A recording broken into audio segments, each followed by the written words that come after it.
it's just a mess. And so for someone with the disease, as I have, you feel hurt, defeated, hopeless, like you just feel like, hey, well, this is as good as it gets, get over it, and it's like, mind you need to have a positive attitude, but like it just felt like I was being re-diagnosed all over again. It really hurt. And then now I have more people that care about me, more people that depend on me, and that made me feel worse too, because I want to just, if I'm gonna go, like, just let me go. I don't want anybody else to care about me. Just not, don't let me and my health issues keep you or sadden you, or I don't like how that makes me feel. I've been very independent most of my life and was living in an apartment by myself when I was 17. I graduated high school at 17. I've always just done my own thing for me. And for some people in my family, it's hard for them to even deal with these things with me.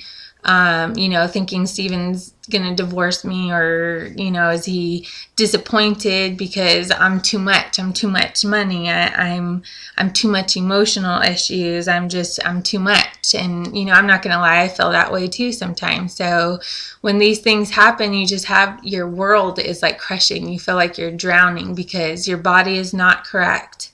And your medical care is not empathetic nor understanding for what I need. Maybe for others, but for what I needed in that moment, I felt crushed. And as soon as I walked out the doors, I was just crying, and I'm trying to like keep it from, Gavin getting too upset. I don't think we should hide emotions from our children. It's just been a lot, and I see it's affecting. He sees my health decline. He was having issues with that, and I try to be honest with him and understand. He asked me questions, and they break my heart, the questions that he asked me at, just recently 3, and just, you could see how it affects him, and I just don't want to like be in a depressed, crying time, because it frustrates him, because you see your kids love you and they can't understand why are you crying. Like he says, I want mommy to get up, like, no crying, just get up. And it's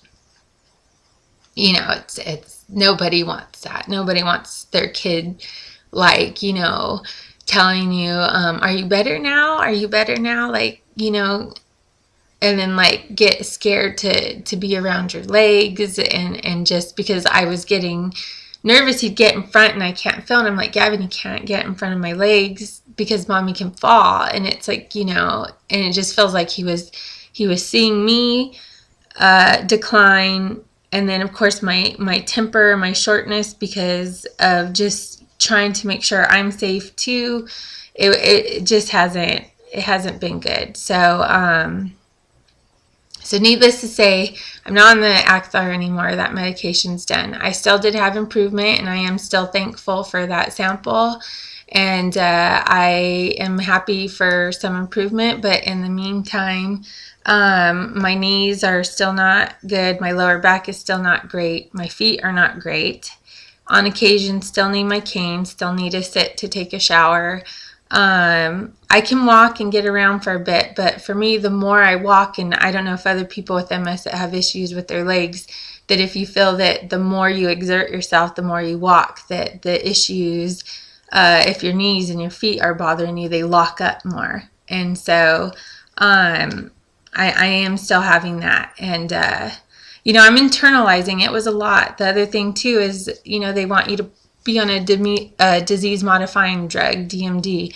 So I had to consider and think about these options. This information was delivered to me too. It's like, okay, yes, this is a problem. This is all you get.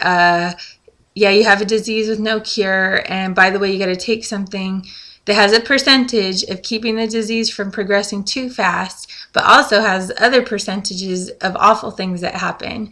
And, it's always this juggle. And this is why stem cell therapy needs to be available for MS patients, because it gave me 6 wonderful months. Now, is it always going to be perfect every time? No, but it's helping rejuvenate our body. It's putting the stem cells into your body, which are then It's the best way that it was ever told to me. It's like they're FEMA. They're not replacing cells. What they're doing is they're assisting. So you're putting this back into your body, and it's assisting cells to give it what it's missing, to help, like, hey buddy, you don't need to attack that area, let's just chill out. Like, and the science is still early in this, but this is kind of the idea of how it works. They're assisters. They're going to go into your body and assist. Now, this is why it's not perfect every time, because maybe there's issues going in your body that you had no idea, and it's assisting and helping that. And then please, if you're going to do something like that, don't drink alcohol, don't smoke cigarettes, because you're going to kill off those stem cells a lot faster. Now, I'm not saying don't have a glass of wine, but don't get intoxicated to the point where you're feeling a little happy, if you know what I mean. And then, and then expect great results. And, some people, depending on where you are in the disease, the stem cell therapy may need to be used more often. Like in my case, my disease is continuing to go forward. So I need stem cell therapy probably every 3-6 months, maybe every year, to be in a fighting position. And this is natural. You don't have to do embryonic stem cells. We could do our own. And if we did our own, we may even need to do that more often. But why not give us that opportunity? And guess what? The side effects, you don't get those issues. The other drugs, the drug that they want to put me on now, I can't pronounce it. It starts with an A. It's a pill. And the side effects are common side effects, are not good side effects. And those are just the common. And guess what? Your good old friend Johanna always seems to get the side effects that are not so likely, but we're not going to put energy into that. The most fearful thing is this drug will and is known to abort or kill any fetuses. So if you accidentally get pregnant or anything happens, it's no babies. They tell you, if you're going to take this drug, no babies. Okay, my husband and I are kind of fine with that. But, when someone just takes that choice away from you, that was more heartache. It's just like, yeah, I'm getting older now. I understand. We're all poor. No one has money to raise another child. They're expensive. But you're just taking that off the plate for me, and just kind of like, yeah, well, and if an accident happens, you have to already know that that's done. It can't be like an accidental pregnancy and you move forward. It's like, no, it's done. It's terminated. So that was a lot to take in as well. It just, with everything in that doctor appointment. And then I just kept looking through it, and they say this medication stays in your blood or in your system for 2 years once you start taking it. Well, if I get horrible side effects, it says that you could be prescribed other medication to actually try to get that out of your system. So everyone has their own choice. Right now, when I was called actually yesterday about needing to do blood work before I start this drug, I said, no, I'm not going to do it.